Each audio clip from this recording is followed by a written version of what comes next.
Antibodies.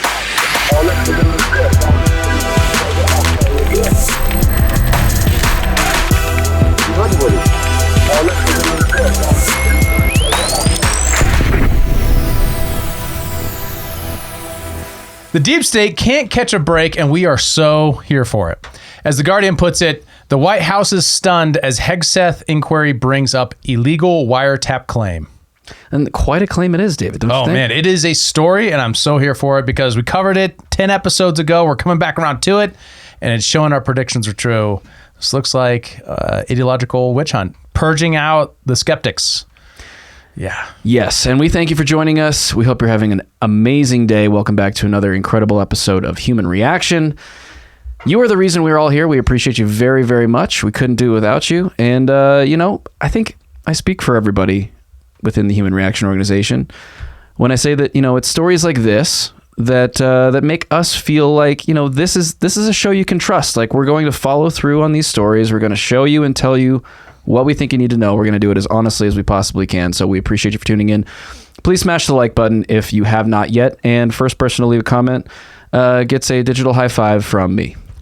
Crisp high five. I don't have a sound effect for that. Damn it. Well, we'll work on that. Yeah. All right. Good. That'll work in the meantime.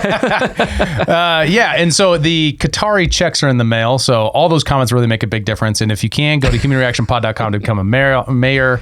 A member? A mayor? You could become the mayor of Human Reaction. Mayor of the Discord. Come to the Discord and become the mayor. We'll vote you in. All right. Ready to go? This is, we believe in democracy in the Discord, apparently. This is news to me, but apparently it's true. All right, let's get into it. So what is going on with the follow-up to the Pete Hegseth Pentagon issue? Maybe for the sake of viewers who might not have caught that episode or who have forgotten about it, what were the initial conditions regarding that? What are we going back to? Yeah, so 3 staffers, all who served on the interim's not the right word, the transition team were brought into the Pentagon under Pete Hegseth. One of them being Dan Caldwell. The 3 of them were fired. They're all non-establishment figures. Not all of them were huge on, realism and restraint, a more restrained and less imperialistic and aggressive foreign policy. Especially Dan Caldwell is well known and has been very out about his skepticism of the terror wars and its results and the strategic positioning the United States has put itself in since 2001. Those 3 guys were fired very strangely, just kind of let go, said that they had leaked something. They denied it. And then Dan Caldwell goes on Tucker Carlson. That blows up, gets really big. And of course, we covered it when the news dropped. I was shocked because Dan Caldwell, someone I've worked with before. I know the guy. And it was, it looked bad, but there wasn't any evidence. Right, and it came out that they had not confiscated his personal cell phone to do any searches of it to see if, this alleged leak was even on there, right? Because they didn't need to, because apparently it was warrantlessly wiretapped, illegally wiretapped. Warrantlessly wiretapped. So let's just back up here. One major question. Does that mean that they have substantiated that there was, in fact, a leak? Well, there appears to be a leak of some kind. It's an investigation to find out where the leak came from. So this will be a little bit clearer. You get into the timeline. Sure. And then we can return to like the bigger picture. Okay. And that might kind of clear it all up. Okay. So, Pentagon's firing happened. Aegis issued joint statement saying this is not a thing. We didn't do anything wrong.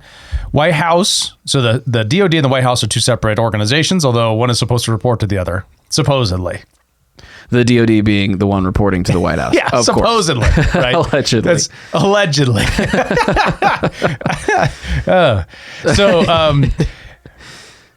When that happens, Caldwell, the White House gets the information after it's already happened, and then, claiming, quote, there's evidence that Caldwell had printed a document. And we didn't know this when we covered it last time. So this is new news, right? Yeah. What was the leak? We didn't know. It was like, what was the leak? We didn't see any leaks. It wasn't the New York Times leak. We made that clear because we know what happened there.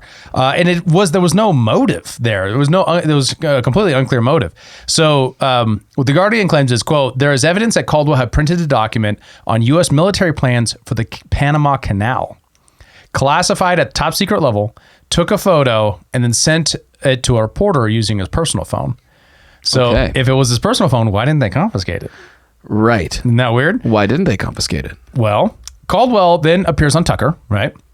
Then they hear them being the White House, specifically what it appears to be is the Vance staff, or at least the Vance faction of the White House.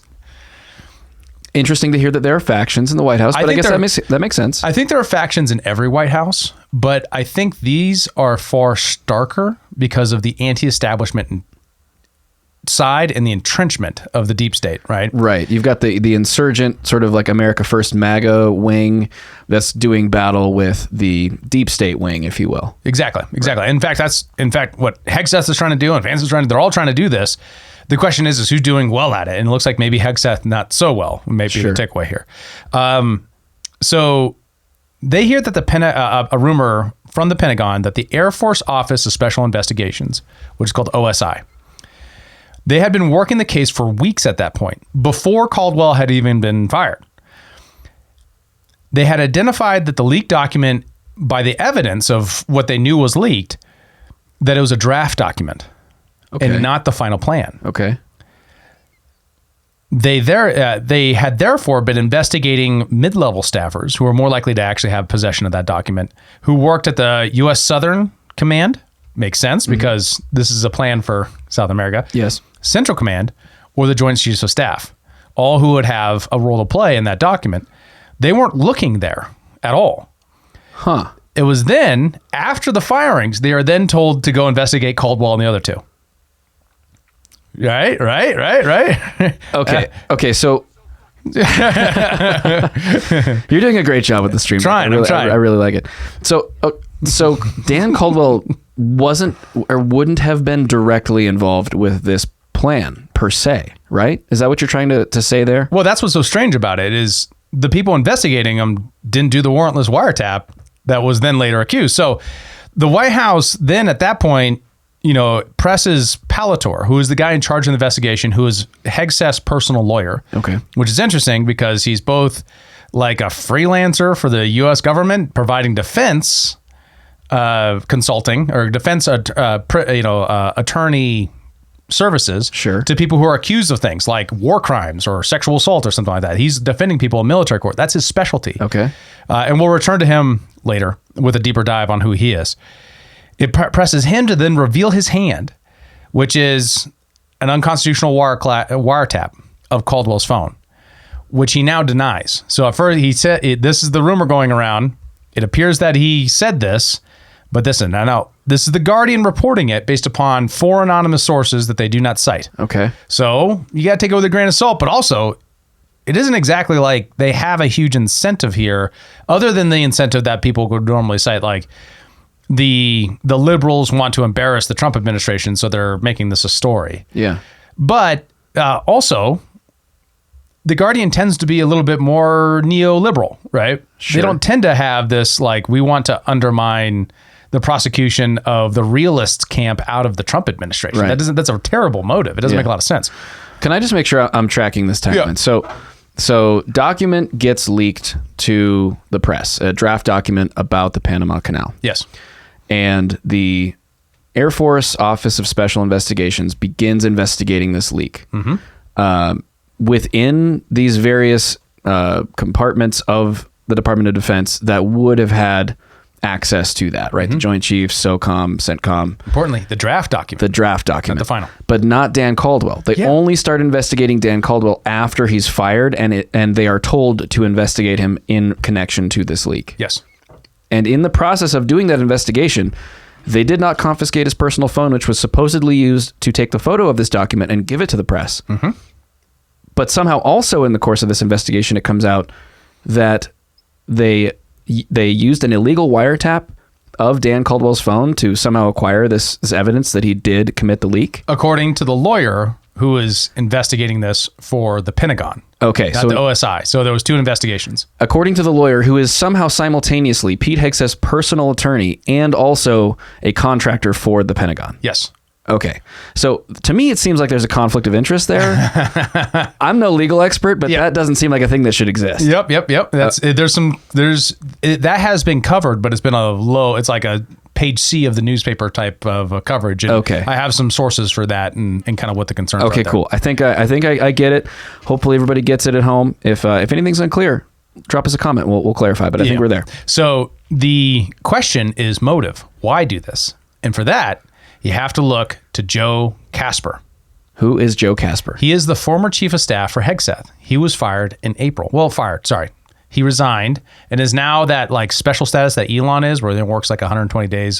Special government employee? Yeah. He's in that status now. Okay. So he wasn't fired, but he also, So problem, right? He doesn't even have a new chief of staff. So Diane Caldwell was kind of filling in that role a little bit before he got canned. Sure. So what's going on here? Interesting. It seems like they're... Well, who fired Joe Casper? Well, once again, it wasn't fired. He was just resigned. Okay, fair. Exactly. So, but what it seems like, the pattern I'm detecting in what you're laying out here is that the person who should be closest to Pete Hegseth is slowly being picked off time and time That's and time another again. read here. And that's the factionalization of the moment. And this probably happens everywhere, except for when you have an establishment agreed upon where everyone already agrees, right? This is because of the fly in the ointment, the realists being in the camp, Hegseth being probably not the most ideological realist of the group. So Casper, the reason why he was let go, which is maybe the way I can get to answer your question, his tenure was marred by a bunch of allegations of unprofessional conduct, like dirty jokes sort of thing, inappropriate comments, stuff like that. And then his inability to actually organize the office and like get things like moving onto a track. Sure. He stepped down in April, transitioned to part-time. So multiple sources suggest that he was a close personal connection to Parlator. Who is the attorney? The attorney. Right. Okay. Casper is the one who appointed Parlator to investigate it. Okay. Instead of just letting OSI do the work, okay, he appoints a special guy in charge of it. So that's also interesting. Okay, so now I'm seeing guy let go, guy resigns, quote unquote. Guy is bitter, right? Joe Casper is perhaps unpleased with being made to resign or resigning, and so he brings in an investigator specifically, perhaps to come up with an outcome that he wants? Maybe. Okay. That's the question. So who is Joe Casper then? Yes. His background was he was the chief of staff to Representative Duncan Hunter out of California. Now, a little sidebar, because it's just interesting. Duncan Hunter was a congressman from till 2020, from 2008 to 2020. Okay. That does tell you something about him. One thing to note about how the Hill works. Staff are ideological, and they will sometimes not share a complete ideology with their boss. But over time, you see this like convergence over time of like where it just gels together, and people tend not to disagree so much in offices. The longer serving a boss, the more that is true. He also served Duncan Hunter's father, Duncan Hunter Sr., and Duncan Hunter Jr. Duncan Hunter Sr. went from 1981 to 2009. There's also a phenomenon in Congress where the cohort that you come in with often determines a lot about you. Interesting. Right. So the Republicans who come into office from 2000 to 2008 are way different than all the Republicans coming from 2010 to 2016. They're probably more Bush era Republicans. Yes. Right. Yes. And it's a stereotype. It's not universally true, but it's a pretty goddamn good lens. I mean, like, that makes sense because it's the ideological motivator for you to enter public office in the first place, right? That's right. Yeah. So what's going on at the time will determine a lot of your outlook, and especially the first couple votes you take and the first kind of dialogue you take is going to set the tone for the rest of your time, oftentimes. Sure. There is evolution, and people do change their minds, but that's the exception to the rule. So but Duncan Hunter's no longer in that office. So continued sidebar a little bit for him. In January 13th, 2020, he is pled guilty to felony charges of conspiracy to misuse campaign funds. Oh. The resignation followed a lengthy investigation and indictment in 2018, which revealed that Hunter and his wife, Margaret, had legally spent $250,000 on campaign funds, personal expenses, vacations, meals, and school tuition. Oh, boy. Hunter was sentenced to 11 months in prison and 3 years of supervised probation. But in December 2020, right before Donald Trump leaves office, he pardons him. Donald Trump pardoned Duncan Hunter. Yes. Okay. Yeah. Who was, just to, circle this back around, who Joe Casper was working for? Yeah. So he kind of come up through Duncan Hunter Sr. The era we're talking, huge Iraq war supporter, Patriot Act signer, blah, blah, blah, blah, blah. He's that guy from California, right? Sure. I think it's probably, people are saying like he's a neocon. That's not quite right. I think it's more like he's the kind of low rent hawk that neocons rely on as foot soldiers. Does that make sense? They just believe the talking points and go along with it. So again, just to kind of tie this thread in, so you're saying that because the ideology of your boss or the era in which you come into politics defines a little bit more about your ideology, perhaps, Joe Casper was probably aligned with Duncan Hunter in being more hawkish. Yes, okay. Probably. Yep. Okay. He then goes to work with a group called Irving Graves Strategy Group for a little while. This is the Casper. Before jumping on to the Trump administration. Okay. That's his story. So Irving Casper just does, high level lobbying in DC. Perfect. That's what I was going to I looked for FAR registration, couldn't find any.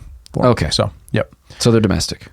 They seem to specialize in domestic, but I didn't have that much time. So if you become a member someday, maybe I will have more time to do more original. Oh, what a great pitch. Become a member so David has all the time to do all the digging. All this.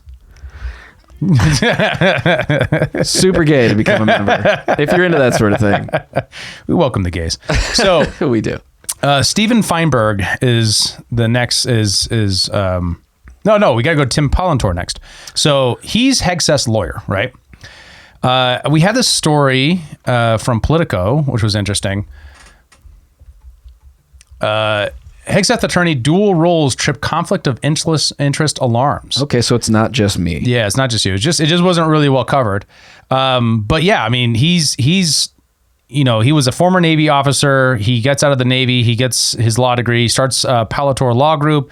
He represents Hegseth specifically in several legal matters, including defending him against sexual misconduct allegations during his confirmation process for Secretary of Defense. Okay. Yeah. Interesting. I'm also noting from this article here I'm reading, Parlatori was also reportedly in the Signal Group with Hegseth's wife and brother, in which the defense secretary shared details of a strike on Yemen. Correct.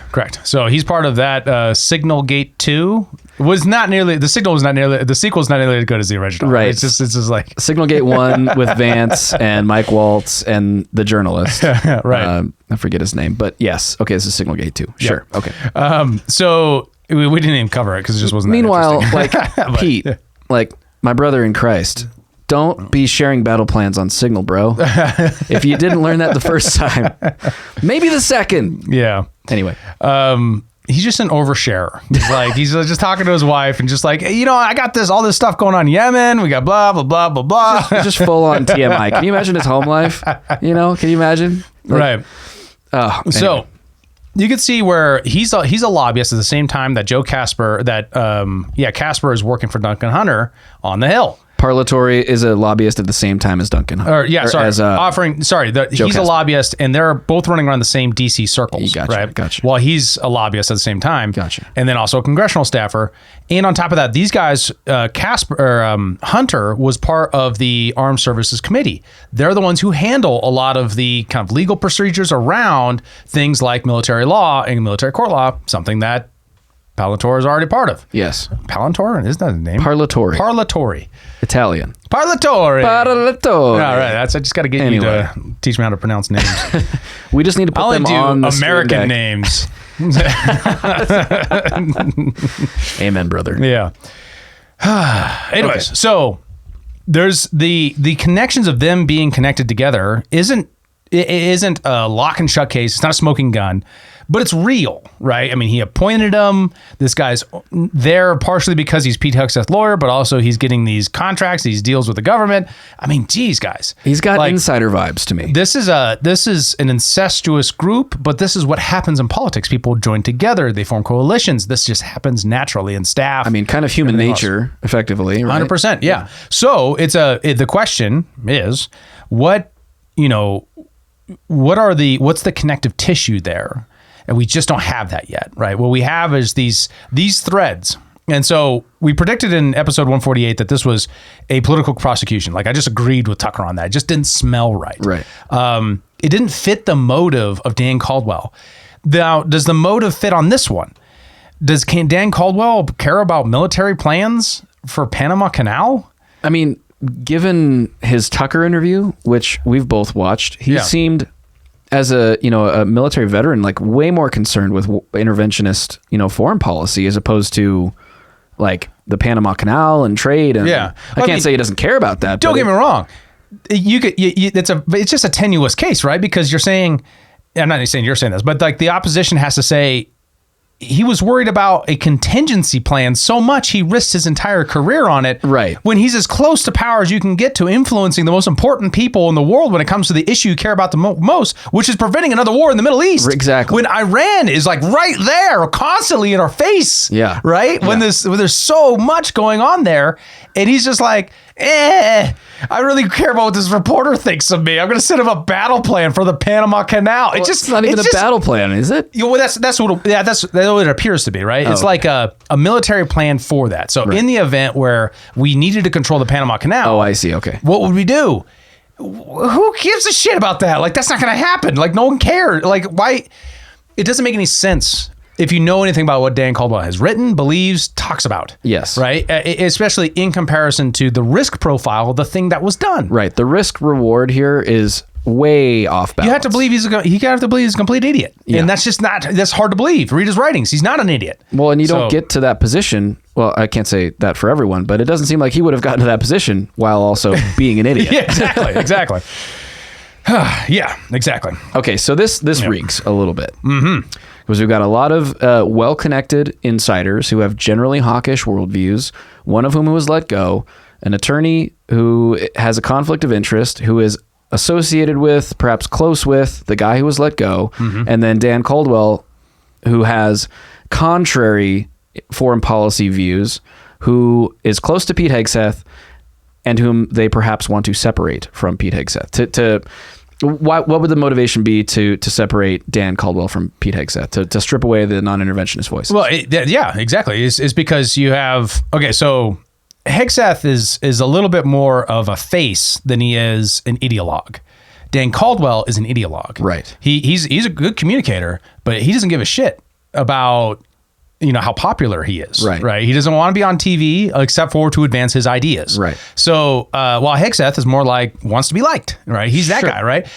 He writes books and he's on Fox News. A TV personality. Right? Yeah. So he's evolved on foreign policy over time, like many veterans have, and I have total grace for that. I totally understand that. I've seen it happen in real time, like veterans dealing with what they had to do and how they were lied to, and I'm totally sympathetic to that. But some people will, when they're kind of faced with that, they'll kind of make subtle changes. You know what I mean? And they're not going to like read shit about it. But Dan Caldwell, he's the guy who read stuff about it and then got like his arms around it as an ideological cause that he then dedicates his life to. While Pete Hegseth's more like, it was a bad idea. A lot of bad ideas happened. We could do better. We're going to do better. Yeah. One part about this too, and I want to mention this because I think it's important. Just popped in my brain right now, is the whole like Hegseth warrior ethos thing. That has a lot to do with the rules of engagement and the way that we deal with soldiers who bend, if not break, the rules of engagement as a more legalistic process. And that is in Hegseth's view and in Parlatore. Nailed it. Parlatore. Yep. Yeah. In his view, kind of align on that, right? Because he's defending a lot of these soldiers as they're going through military court, as they should get representation. And Hegseth is saying, like, this is really undermining our warfighting ability. Right. And I think there's a worthy dialogue there. I personally like relatively high standards for how our soldiers behave. Certainly. But you could also see a lot, like you also need to have some grace with the terrible situation we're putting these human beings into. If you're just throwing the book at every time something steps out of line, but it depends on like how brutal we're talking about here. Are we talking about shooting unarmed civilians? Are we talking about like a reasonable suspicion that person was there to do harm, right? Like, what are we talking about here? It really depends on the details. So they're making an aggregate calculation that we're gone too far this direction. Fine. So that's where they're kind of aligned. They're not necessarily, and there's no reason to believe that they're aligned on foreign policy or the things that actually matter at the DOD to the same degree, right? Whether or not we go to war with Russia is way more important. I'm sorry. I know veterans. I'm sorry. I get it. There's maybe reforms that need to be made in that area, but it's not as important as war with Iran or Russia. Yeah. Right. So you might be losing the ball a little bit if you're closer with your personal lawyer who agrees with you on that than Dan Caldwell, who's actually, trying to save the country from bankruptcy and, more murder and death. Right. Light criticism there. Sure. So the reason I was going on that is because that alignment is something I think is important for the dynamic of the DoD, but this other thing is far more important. So what Hegseth can do now and is doing now is basically delegated this all to a guy named Stephen Feinberg, who is the Deputy Secretary of State. I'm gonna be honest with you. I don't know what this guy knows about anything as far as foreign policy goes. All right. So Stephen Feinberg, he's the co-founder and former CEO of Cerberus Capital Management, a private equity firm worth approximately $65 billion in assets across various industries, including significant investments in defense contractors. Oh. Yeah. Quite a bit. There's been a bit of ink spilt on this one too. Specifically, in the fact that he was a donor in 2016 and 2020. He previously served on the chair of the president's Intelligence Advisory Board from 2018 to 2021 during the first Trump administration. I think this is, it's hard to get a pierce into what people's foreign policy beliefs are when they're regular people, the public, and especially if you're like a wealthy person who really values privacy. And that appears to be what Stephen Feinberg is about. But we do have is they issue questionnaires when you're getting Senate confirmed. And here's some answers to some Senate confirmation questions. In your opinion, what are the key U.S. national interests in the Middle East? Please explain your answer. I like how it reads like an essay question. Yeah. You know what I mean? In my opinion, the key U.S. national security interests in the Middle East are 1, preventing, deterring, and disrupting credible terrorist threats to the U.S. homeland. 2, ensuring the free flow of goods and trade. 3, acting as a security enabler and integrator for our partners and allies. 4, preventing Iran from attaining a nuclear weapon. 5, ensuring the defense of Israel. Uh-huh. That gets you a little suggestion there. Okay, well, that could be a guy getting a job, trying to get Senate to confirm him. Yep. Or those could be his actual beliefs. Yeah, that could be actually what he thinks. And and I'm not seeing realism restraint here. I'm not saying that therefore this guy is gonna, not do the investigation right. I'm just saying bit of a black bill because he's not exactly aligned with the realist camp here. Right. And would he rather, just leave off it's a black pill, right? It's realism about human nature that if you're part of a tribe, you're more likely to seek confirmation bias for the thing you already want to be true rather than taking a guy who maybe you might see as an ideological enemy and exonerating him. Right. But maybe he's a really great guy who's going to do that. I don't know. I don't know what his qualifications are to run the Defense Department. He did serve in the military, but he's not exactly a policy thinker, right? And a strategic thinker that I could tell. I mean, he's done no writing on it. He's done no things about it other than donate money and own a private military contracting company. Sure. Yeah. A very large one. Yeah. And then the next question is, what are your assessment of the current military threat posed by Iran? Now, the right answer to this is none. They don't have intercontinental ballistic missiles. They're not a threat to us. Now, of course, in DC talk, that means to do anything we don't like. That doesn't actually mean us because that's how they define it. So he answers it like this. Iran poses a significant threat to the security of the United States and its allies and partners. Last year, Iran launched 2 major missile and drone strikes from Israel against Israel from Iranian territory. No mention of Israel's attack on no. In addition to Iran's conventional military, Tehran also leverages proxy forces to launch kinetic attacks and advance their interests across the Middle East, referring to Hezbollah. These forces threaten both U.S. forces as well as those of our partners. That's because we're there. We don't need to be. Sorry, I lost my place because Iran also continues to inch closer to gaining nuclear weapons capability and has been for 20 years, 40 years. What are you talking about?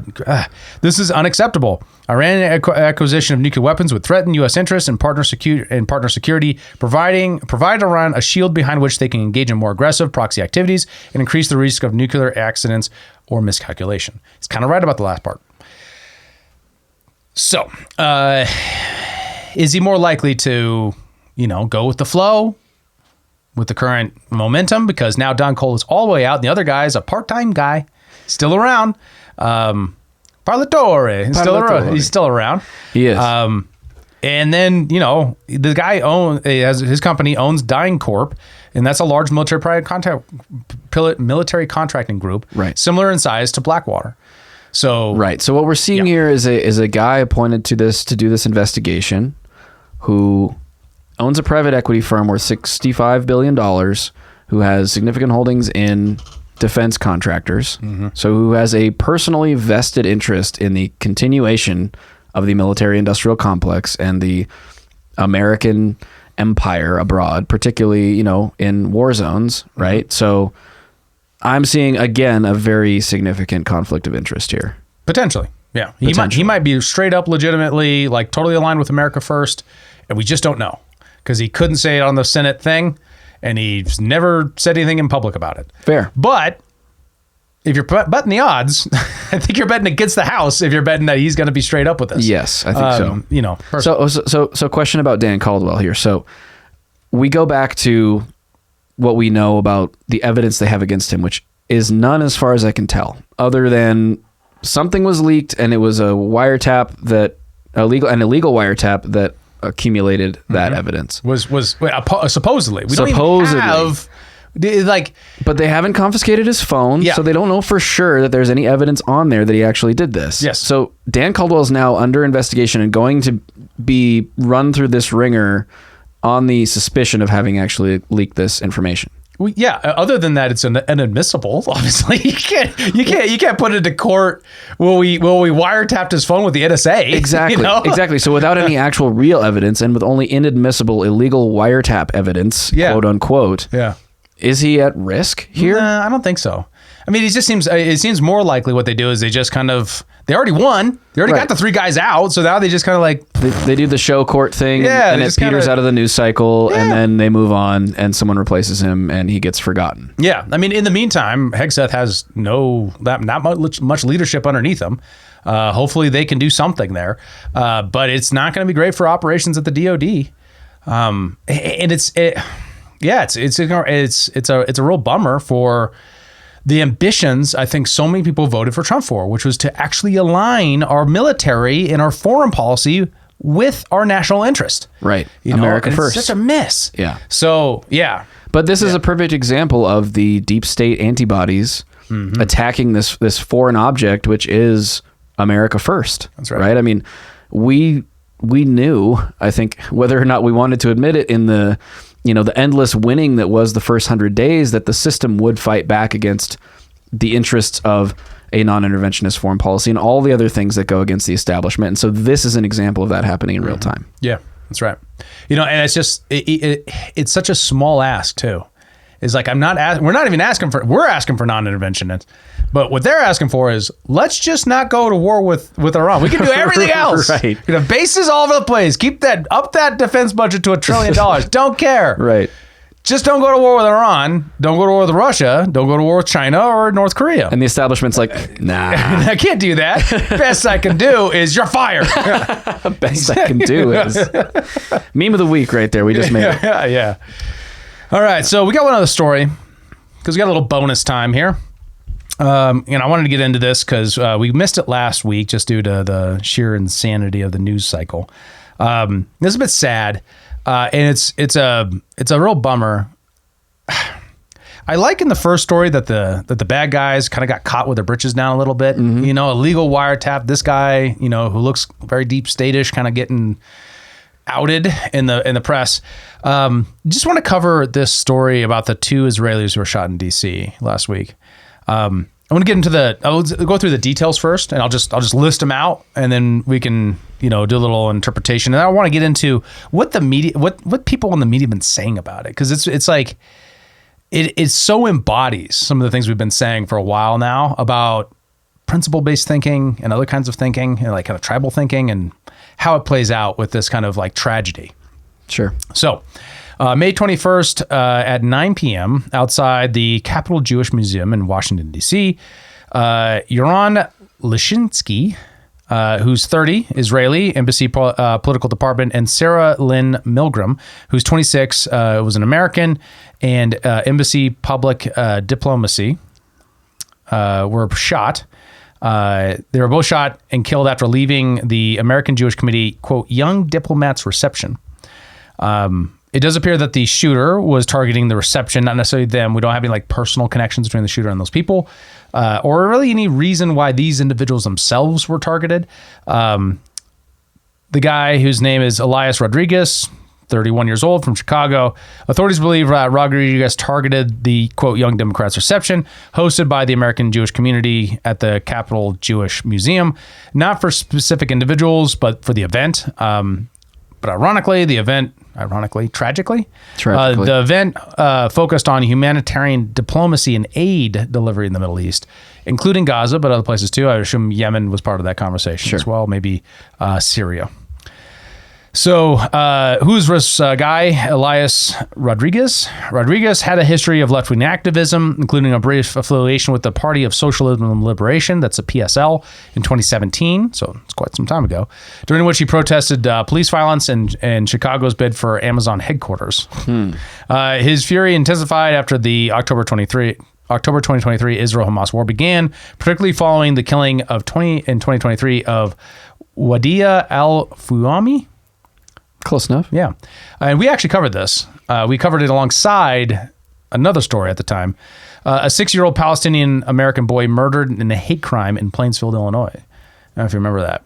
I do. Yeah. A sign demanding justice for Wadia was displayed in Rodriguez's apartment window. He also admired Aaron Bushnell, a U.S. airman who self-immolated in 2024 to protest the Gaza conflict, calling him a martyr. A lot, and one of the things that I want to establish too is it doesn't appear that this guy was Muslim, right? Yeah, okay. He appears to be a secularist. In 2022, so not long ago, he published an article in Free Thought Today by the Freedom from Religion Foundation, particularly concerned about the rise of Christian nationalism as one of the biggest threats of our civil liberties. And that he articulates, agnostic, if not atheist sentiments. Sure. He had a legally purchased handgun. He allegedly shot the victims in the back, reloaded, and shot Milgren again as she crawled away. 21 shots reported in the thing. So he shot, reloaded, shot, probably with a 9-round magazine or something like that. 11-shot magazine. Yeah. He entered the museum, was detained by security, shouted "Free Palestine," and told police. Now, this isn't a mass shooting event per se, right? Because he wasn't shooting just randomly into a crowd. He wasn't trying to kill as many people as possible. He just killed these 2 people and really could have turned that on other people probably, but did not. He told police, "I did it for Palestine. I did it for Gaza." He was charged on 2 counts of first-degree murder of foreign officials, causing the death of the firearm, discharging a firearm during a crime of violence, which is death penalty eligible. The investigation will be led by the FBI and D.C. Metropolitan Police, probing as possible hate crime and terrorism. Rodriguez believed to have acted alone, not on watch list. There were some rumors that he had accomplices. I haven't seen any evidence of that. Laura Loomer speculated on that, but yeah. Targeted the event, but not specific individuals again. He did have a manifesto that I read called "Escalate for Gaza, Bring the War Home." It condemns it. It's basically, it reads relatively well. Like, he's not a dummy. It reads as an articulation of why you need to go to violence in order to wake people up, in order to make change happen. And people aren't doing anything. American public don't care about what's happening in Gaza. And therefore, he's going to do this thing in order to wake people up. Which, if I'm to be absolutely clear about this is the worst thing that could possibly happen to anyone who's skeptical of Israel at all. All you've done is make this worse for them. Right. Because now you've given it these people who every time there's a shooting or what sort, there's a whole bunch of people who jump on top of those bodies to say, this fits my political ideology and why my political ideology was always right. And that's just gross. It is. But it does work, right? It gets a lot of attention. And they feel righteous when they do it, right? So this is a giant L for the people who are compassionate and concerned about what's going on in Gaza, right? Because now there's just a giant barrier that is that anytime you say anything about Israel, you are reinforcing this action. Right. or have to defend this action, which of course is indefensible. Right. 2 young people like serving in low-level positions in an embassy. Of course, that's ridiculous. Well, not to mention the fact that the whole event was surrounding sending humanitarian aid to the area. Yeah. And don't get me wrong. I mean, like the young man, what did I just spaced his name? I'm sorry. Elias Rodriguez. Yeah. No. The victim. Israeli. Yeah. Well, he's actually German-Israeli. Sure. Yeah, Yaron Lashinsky. Yeah, Yaron. He was more hawkish individual by his ex profile. I saw some of this stuff on there, and he's definitely Israeli, right? I mean, like he's definitely on Israel's side here, which is understandable. And a Netanyahu supporter, but also a bit of a Trump supporter. He celebrated the peace deal with Trump, and celebrated hostages coming home and things like that, and the American hostage and things like that. But you're still left with like this.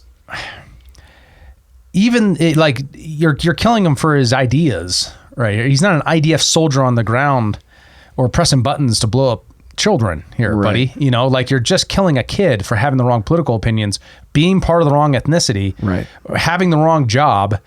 And that's that ends justify the means calculation that can just lead you wrong. Yeah. And that's why you have to avoid that kind of thinking. It is hubris to think that you understand, that you have the capability in your mind to know that your ends justify your means. Right. No, you're a limited little human, little speck floating on the, little ass end of the universe. You don't know shit. How could you know that the ends justify the means? Right. Maybe you can know if your action in the moment is moral or not. Maybe. You can make your best guess at that. But god damn, you think that you can just do this and it's going to cause the revolution that you want? In fact, it's going to do exactly the opposite. It's going to galvanize people against you, against the philosophy he supposedly believed, assuming he actually did. I mean, this guy could exactly be the kind of dark triad that Jordan Peter's talking about. It's possible. Latch onto a thing to cause meaning in his life because he has no meaning innately, because he doesn't have any belief structure other than the dogma that he's been given. Right. And then rides along it, and then he wants to be famous and shoot some people. Maybe that's the true motivation that lies underneath all the ideological facade. Maybe. Right. Well, yeah, I mean, I could totally see that people attach themselves to all sorts of movements for the purpose of finding a tribe. I think that's a fairly common thing in human nature. Mm-hmm. Sad that he went to these lengths to do something so atrocious and then also, of course, undermine the cause he supposedly supported in the first place. 100%. Yeah, and it's because of the undermining of the cause that I think we have an overreach from the left that suggests this was a false flag of some kind. And I just see no evidence of that. Yeah. A lot of speculation in that direction. A false flag in the sense that he was groomed in some way to do this, to try to undermine the Palestinian cause, provoked into it, double agent, could be a lot of different things, right? I mean, it's just all like, it's just too convenient. Well, I mean, sometimes your side takes a blow because you're not policing well, I mean, I would say it's not uncommon for the left to call for violence. Yeah. In these sorts of situations, in all sorts of situations, they do it all the time. Yeah. And celebrate it. I mean, even the people on the left I appreciate the most, right? We'll do it. Or at least poo-poo it. Luigi Mangione is being the best example. See that pronunciation? Sure. You did great. Yeah, right there. So yeah, Mangione is a great example, right? Where you got people I legitimately admire being like Glenn Greenwald. Yeah. Being like, yeah, he's cute and he's, and I don't agree with his methods, but hey, a lot of people die from insurance companies. It's like, whoa, buddy. That's like, you're cutting that line close, dude. Like, right. This is not okay. No. Just because you disagree with healthcare policies in the United States, they wouldn't treat it the way we're treating it right now, right? At least he didn't at some junctures, and that was very disappointing. So, anyways, one of the other side of that is also gone. Pardon my French. Fucking nuts. Just off their goddamn rocker. Barry Weiss had this lovely old tweet. Do you want to read it? I'm tired of reading. I will read it. Venomous, untrue statements about Israel, its supporters, and the war against Hamas in Gaza have chipped away at the old taboo against open anti-Semitism in America. Constant demonization of American Jews and Zionists is how a democratic state and its supporters have been made into targets. It's how the, quote, permission structure for violence against Jews in America has been erected. Growing up, I learned about Simon of Trent and other medieval blood libels. I wondered how something so unnatural, so deranged, could ever happen. How lies could spread so far, transmogrify into a movement, infect culture so comprehensively, and engender deadly action. Those who participate in this culture of lies and who now want to distance themselves from yesterday's violence will insist that the alleged killer's acts do not represent them, that it harms their movement. But how can anyone honest with themselves not draw a connection between a culture that says Zionists are anti-humans, even Nazis themselves, and the terrorists now attacking Jews across the globe? Yeah. So basically, coming at you, David Rand, for saying I disagree with Israel's conduct in the war in Gaza, but I also condemn this violent act against two innocent people. Yeah, you can't do that. You can't do that. Yeah, because if you do that, you're enabling the permission structure of all violence against Jews when Jews are not the same as the state of Israel. They're two different things. One's an ethnicity. Now, this is interesting, especially with Yarn, right? Because he's supposedly a Christian. He's a Christian, right? But he's Israeli and he's German. There's a lot going on there. Yeah, right? He has two nationalities. He has a religion.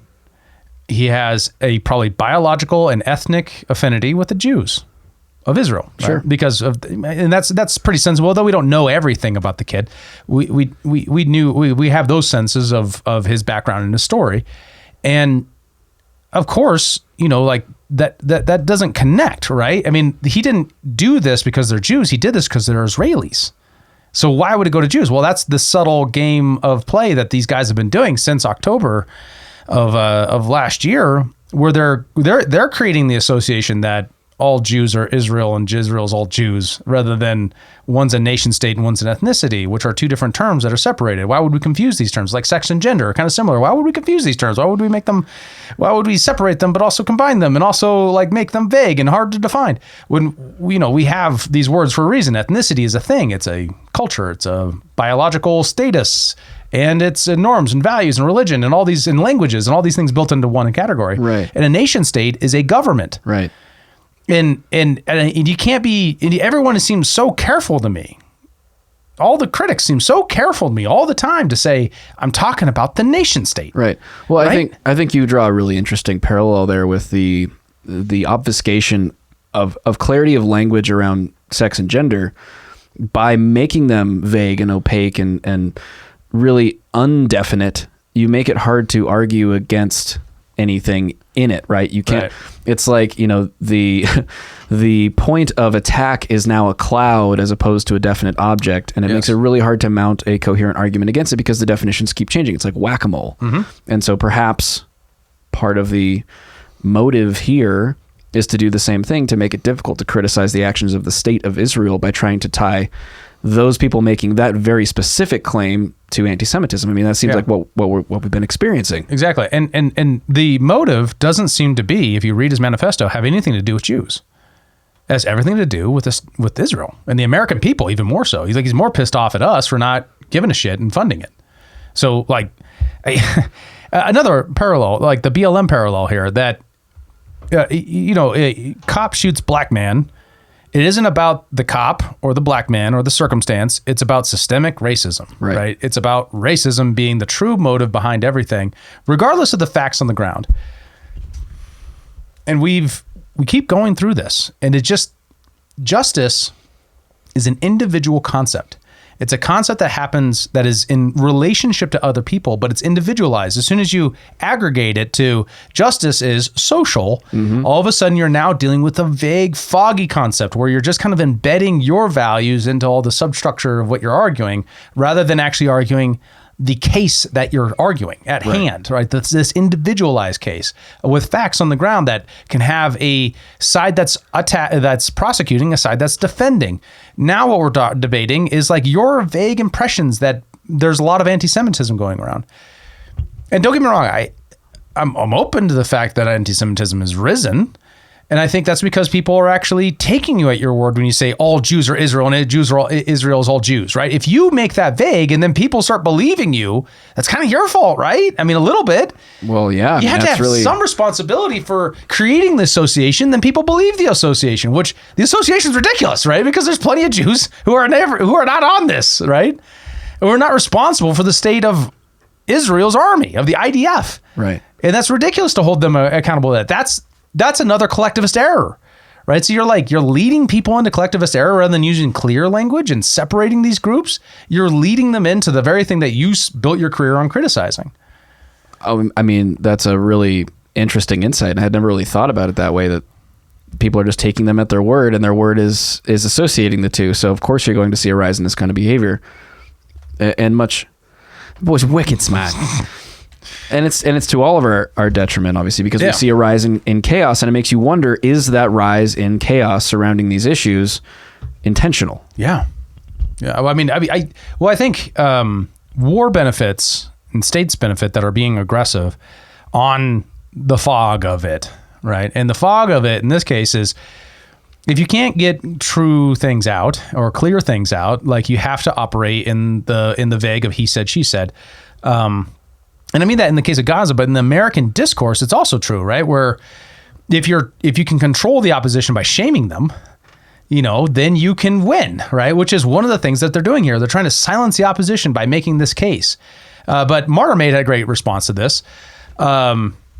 He wrote, can someone explain to me how using the, quote, blood on your hands logic Zionists have employed since the recent double murder in Israeli diplomats, how Zionist dehumaning rhetoric is not responsible for this? And this is a Florida article of a Jewish man mistakes 2 Israeli tourists for Palestinians and opens fire on them in Miami. Yeah, victims reportedly posted death to Arabs on social media after shooting, while the suspect held on attempted murder charges. Wow. Yeah. So kind of confused by the subline there. Well, it makes it seem like the victims of the shooting were not killed. Like they were just shot at. Yeah. Well, that's why it makes sense.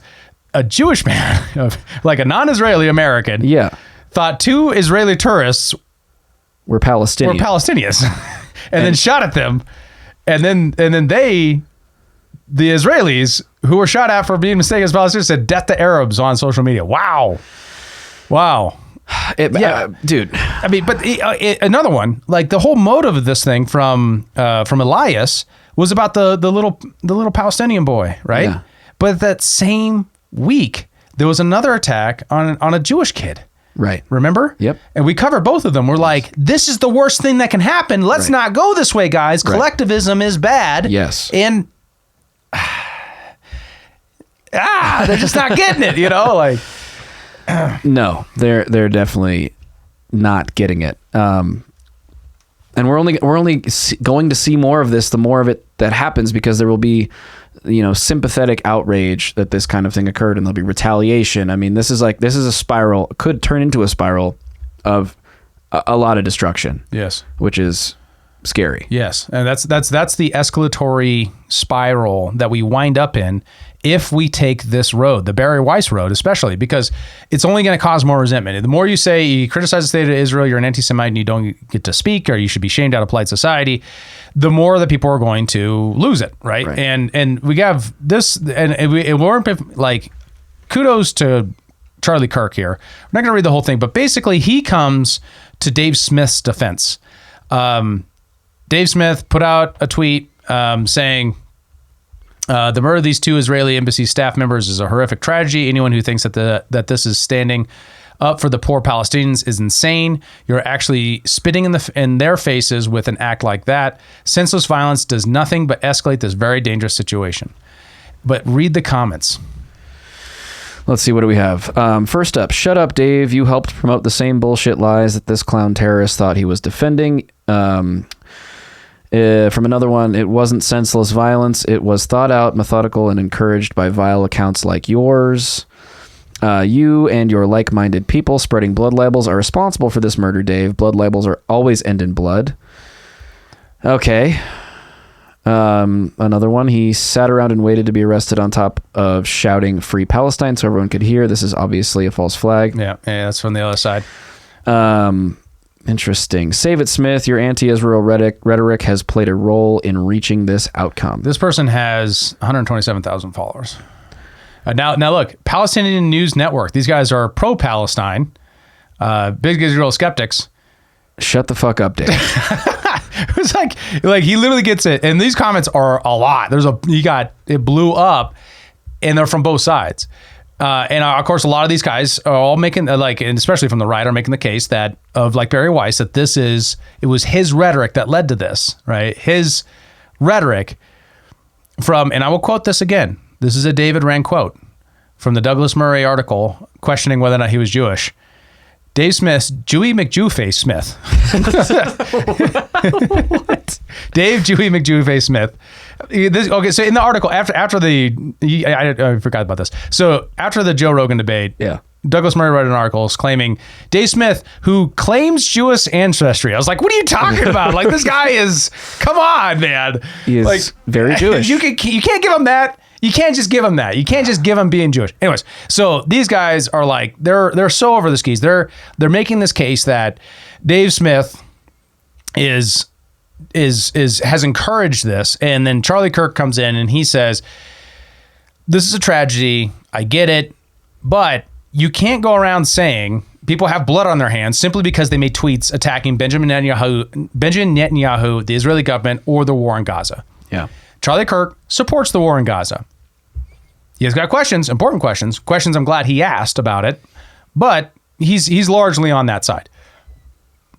So, there are good forces here, but I worry that there's so much on the other side, because it's not just former leftists who are now influential on the right because they're gay and they don't like trans people, like Barry Weiss. It's also folks like Andrew Cuomo. And I want to respond to this. Chris Cuomo? Oh, Chris Cuomo, not Andrew Cuomo. Sorry, wrong Cuomo. Don't Cuomo me on that. I know a lot of you are going to get pissed off at me for what I say. First, remember, I signed up for that, okay? That's what Let's Get After It is all about. You want to fight? Let's fight. I'm here for it, okay?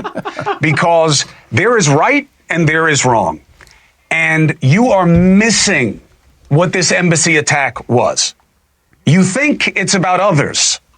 It's about us on two levels. Who did it and who's going to be next, okay? And we don't talk about this enough, and shame on me for feeding so much of the BS that we allow to distract ourselves. The latest terror murder is proof of everything we are really battling against, and I mean we. Okay? Not MAGA versus the left and how many seats they can get so that they can get the money and pointing the fingers and prosecuting each other. That's all BS done to divide us for their advantage. Extreme Islamism, not Muslims, not just Islam, not just Islamism, but extreme Islamism.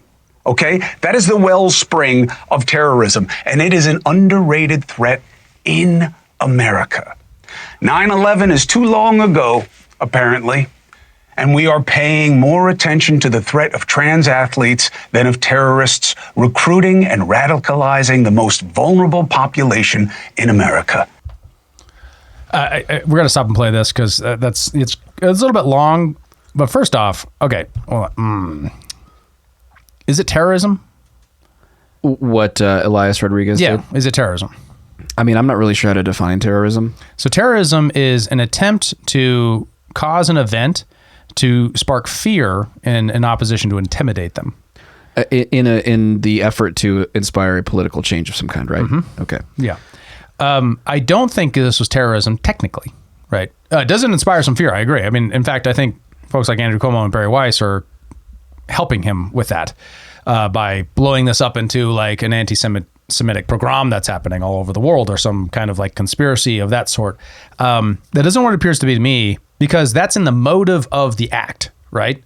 A person goes into a mall, blows himself up to kill random people in order to spark fear and make you feel unsafe, everyone everywhere. That's an act of terrorism because that's his motive, right? It's like the difference between, manslaughter and murder. right? That's motive. Motive in manslaughter is like, I accidentally killed you. Sorry, buddy.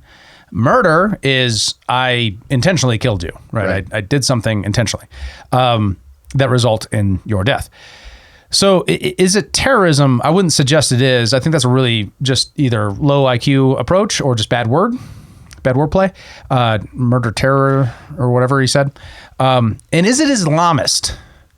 Because once again, the guy is pretty clearly agnostic and not Muslim. We have no evidence of him being a Muslim. So why would it be Muslim terrorism? And doesn't he sound like Dick Cheney right now to you? Is it just me?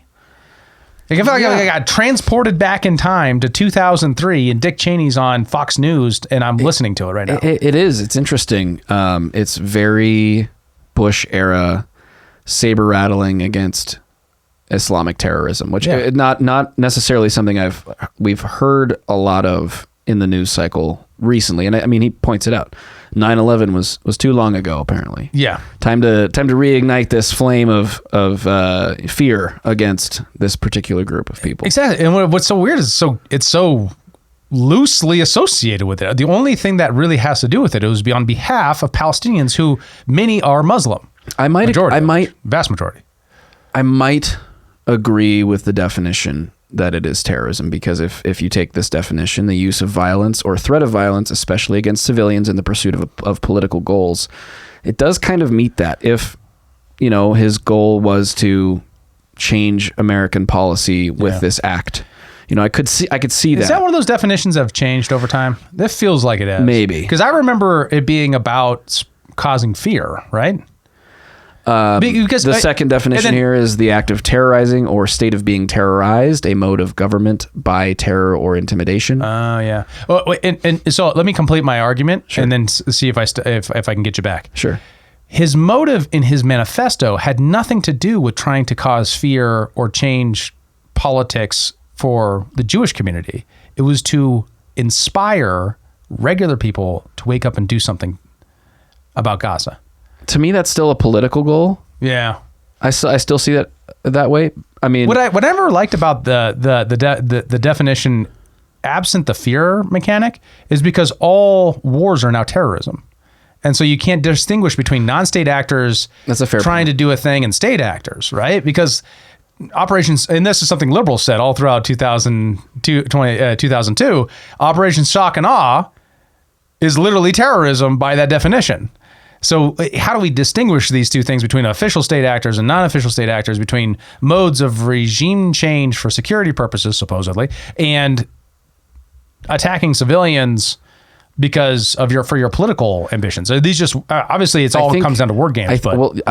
True, yeah. And the value of which can be debated for sure. But I would say that I think there is government terrorism. I do think that there is state terrorism. I think a lot. I mean, and I think that the key thing here is the civilian population being the target, right? Yeah. Innocent civilians being the target of any, violence in order to enact some sort of political goal does seem to be the operative piece. Right. And so if that's the goal, fine. All right. Maybe he is a terrorist. I'm open to that. Yeah.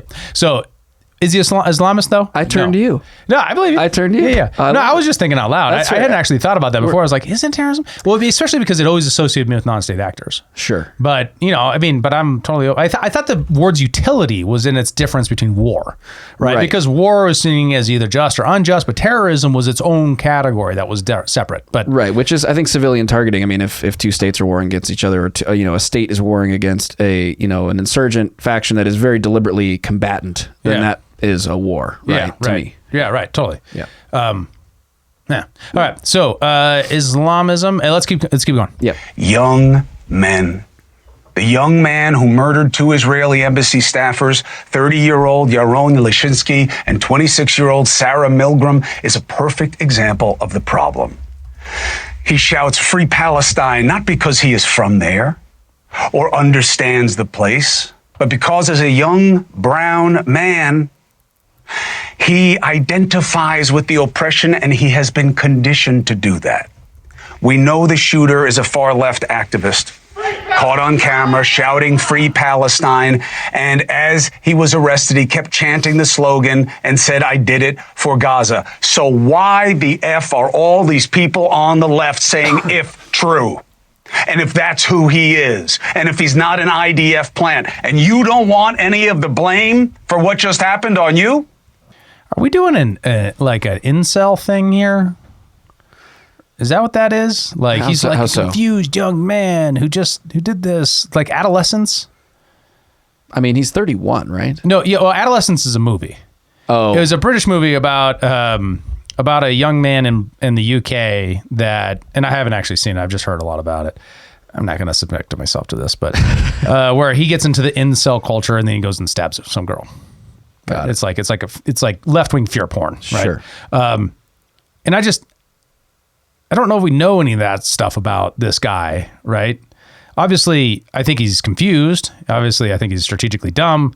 Obviously, and many other things. I've made all these points up front. So I agree with him to that degree. I don't think he really understood what he was doing, or if he did, he's an idiot. But what is this? What was that section about right there? It was like he's like signaling that this guy's a bad guy. I get that, but like, what are we contending with here, right? And then he has to bridge that to now you're somewhat responsible for this. right. And that's where I'm like, first you gotta make him Islamic, like an Islamic terrorism thing, and then you gotta like claim that he's, he attached himself to left-wing ideology, and because he's a purposeless young man. There's like, it's that fear thing that the culture has around like young men who are aimless, right? Sure. And then he goes into, and it's your fault. Right. Yeah, I mean, I don't actually really tend to disagree with the concern about young men who are aimless. Yeah. I do think that creates a high degree of volatility, potentially. But to then say that it's anyone's fault other than the young aimless man, to me, is a displacement of responsibility. Like to a certain degree, yes, you can certainly be negatively impacted by the forces around you, culture, lack of community, whatever that might be, upbringing. But like to a certain extent, like to a large extent, particularly in the context of an act like this, the person committing the act, the individual, is responsible for the individual's actions, period. Right. Like, unless you were literally brainwashed into being like a Manchurian candidate. But you were. You own it yourself. He was brainwashed. He is described as what he is. He said what he said. Stop asking why people who understand what we're up against, like Douglas Murray, caution Joe Rogan against his comic buddies bashing Israel for sport and to develop a following. See, that's how they go. That's how they do it. They slip it in like that. They're like, it's really about the big figures, and it tears into talking about Paul Wolfowitz is why this happened. Come on. Yeah, that really pulls the curtain back on the motive of this kind of piece, which is just another hit piece against independent media, against people that have unpopular opinions, or I should say really contrarian opinions to the established narrative. Right. Yeah. Right. And that's this, and I just saw a lot of that with this story, and it's absolutely tragic. Standing on the dead bodies of two kids in order to make your political point is really just shitty. Yeah. And I actually didn't want to talk about it because it feels like there's no win in the story. But, I see this stuff and I'm like, it makes me so upset. It feels, and this is the thing too, is I'm so used to it. Like the gun debate. Yeah. Right? Like, how can't these people see, that what they're doing is the exact same thing that they do in the gun debate, which is someone used a gun in a way that was inappropriate. Therefore, we should take away guns from all the people who have appropriately used guns and can use guns and should use guns. I mean, just speaking to the incentives of that kind of argument, like you made the point earlier, unfortunately it works. Yeah. Right? It does. I mean, they're able to inspire a lot of political motivation by spinning these very heartfelt. I mean, you can feel the emotion pouring off of Chris Cuomo here. He's fired up about this. I mean, that's going to communicate to people who are open to this communication, and it's going to pull them in the direction of having this very unnuanced binary view of this issue or of any issue where they're trying to use this sort of, tactic. And that's really the concerning thing. And I mean, you're kind of right. There's no win here, except for perhaps just dissecting this tactic. Yeah. Like, this is media manipulation. Like, this is the use of fear to control your mind. And if just by talking about it and bringing it to some people's attention, we can inoculate against it just a little bit and keep people in the rational mind, in the rational frame, and not in the emotional frame, that to me is the win we can pull here. 100%. Dude, that's a good ending. All right. Nice. Thank you. Thanks for watching, everybody. It's another episode of Human Reaction. We appreciate you very much. We will be back with you on Friday. If you would like to get involved in this conversation, drop us a comment below the video. Tell us we're dumb fucks like Dave Smith or whatever. And jump in the Discord. We have a lot of great conversation in there. We'd love to have you. Link is in the description below. For David Rand, I'm Joe Sheehan. See you next time. Peace. Thanks for tuning in to Human Reaction. Please be sure to like, follow, subscribe, and give us a review on your podcast platform of choice. And if you want to become a member and support the show financially, check out humanreactionpod.com.